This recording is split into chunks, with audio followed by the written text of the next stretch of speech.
Thor Ragnarok is the third Thor film in the Marvel Cinematic Universe. This movie is directed by Taika Waititi, and before you sound off in the comments, yes, I checked, that is how you pronounce his name. And this film stars Chris Hemsworth, Mark Ruffalo, Cate Blanchett, and Jeff Goldblum. So in this movie, Thor's world is about to explode. His brother Loki has taken over Asgard, and the powerful Hela has emerged to steal the throne for herself, and Thor is imprisoned on the other side of the universe. To escape captivity and to save his home from destruction, Thor must win a deadly contest by defeating Hulk in a gladiator battle. I've never really been a huge fan of Thor. I like him in the Avengers movies, but I think his own solo films are kind of lame, and they're probably some of the weaker entries in the Marvel Cinematic Universe. And I think the biggest reason for that is a lot of the Marvel films are really fun and exciting movies to experience, and the first two Thor movies just kind of take themselves too seriously, and you can't really have a lot of fun with them. I just feel like in the past two Thor films, Marvel hasn't really cracked the formula for this character.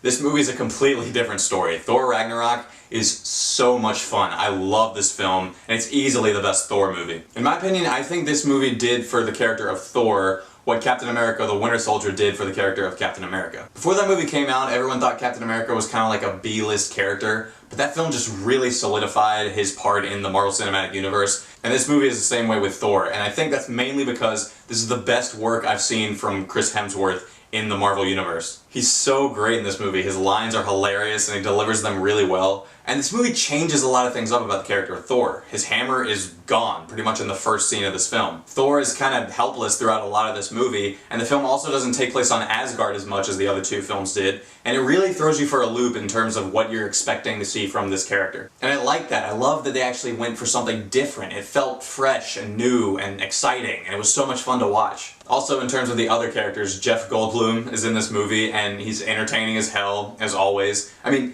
if you stick Jeff Goldblum in anything, he instantly makes the movie better. And this film is no different. He plays the Grandmaster here, and he's so entertaining. It's kind of hard to not at least like his performance in any of his films.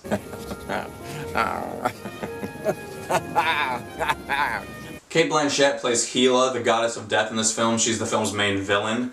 And I actually really liked her character, which I was not expecting. She's really charismatic, and she's developed really well, and that really surprised me because usually in these Marvel films, the heroes are a lot more interesting than the villains, and the villains are just kind of there because they have to be. But she was so good in this movie. She has a really interesting backstory that got me into her character, and Cate Blanchett just gives a really good performance. I'd probably say this is up there with some of the best Marvel villains that we've ever had. While this film is really fun and it's a really great theater experience, it also maintains the humanity of Thor, which I really liked, because Loki's in this film, and you get a lot of the drama between Loki and Thor. You still never really know if Loki's either a good guy or a bad guy, and he eventually has to work together with Thor, and it's just really cool that they still included that in this film. They didn't lose that sense of drama. Also, I loved Mark Ruffalo as Hulk in this film. They incorporated him in a really cool way. He has some of the funniest scenes in the movie, and he does carry some of the best moments in the film, such as the gladiator fight, which I could talk about all day. The action in this movie is a total blast to watch. It's really fun,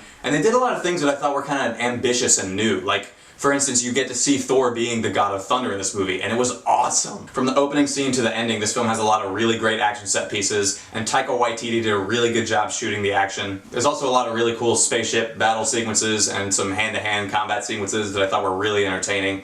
And that's the thing about this movie, it's just so entertaining. This is such a fun film to experience. When you're watching this movie, it feels like electricity is running through you because of how much fun it is, and it never really slows down. A lot of people have been complaining lately that Marvel films kind of look ugly, and by that I mean that the color palettes and the color grading and the cinematography, it always looks kind of out of place. And I've definitely noticed it too with films like Civil War and the Avengers movies. The colors are kind of all over the place and they look really bleak at times, which is really weird.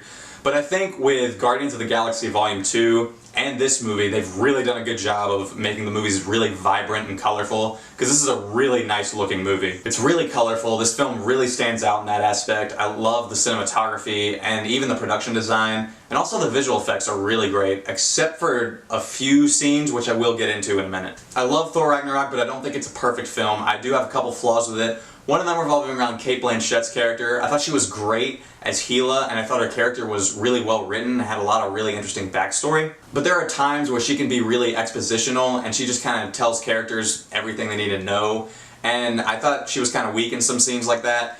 Also, the film doesn't have as much fun with her character as I think it could have. Also, this is a very funny movie, and I honestly think it's one of the funniest films in the Marvel Universe right now. But there's almost too many jokes, and I feel like I never got time to breathe in between one joke to the next. I just feel like they could have gotten rid of a handful of the jokes in this film just to make it a little bit more dramatic in some scenes, and the placement of jokes isn't always perfect. Also, last thing, there's this one scene towards the beginning of the movie that I thought had some inexcusably bad visual effects for a Marvel film. It's a scene where Thor's hammer gets destroyed. You could really tell that they had to do a reshoot for it, because it looks completely different than it did in the trailer, and it just looks really bad, like the whole thing was shot on a green screen. But again, these are such minimal flaws for a movie that I had a ton of fun with. Thor Ragnarok is a movie that set out to be fun, and I think it really did succeed in being a total blast of a movie. I think this is the best work from Chris Hemsworth that I've seen in the Marvel Universe. I loved Loki, I loved Thor, I thought Jeff Goldblum was really entertaining. I also loved Cate Blanchett as Hela. I thought she was a great new villain. This is a hilarious movie. It's one of the funniest in the Marvel Universe. I thought Taika Waititi did a great job directing this film, and it's easily the best Thor movie. I'm gonna give Thor Ragnarok an 8.5 out of 10. If you haven't seen this film, definitely go check it out, because it is one of the best superhero films of the year. And hopefully you can have as much fun as I did with it. So, have you guys seen Thor Ragnarok? What did you think about it? Let me know in the comments below. Also, be sure to subscribe if you want to see more videos like this. I do have a Justice League review planned for sometime this week, and I will be seeing a couple more movies over Thanksgiving break, so you can look forward to those reviews. And as always, thanks for watching, and I'll see you next time.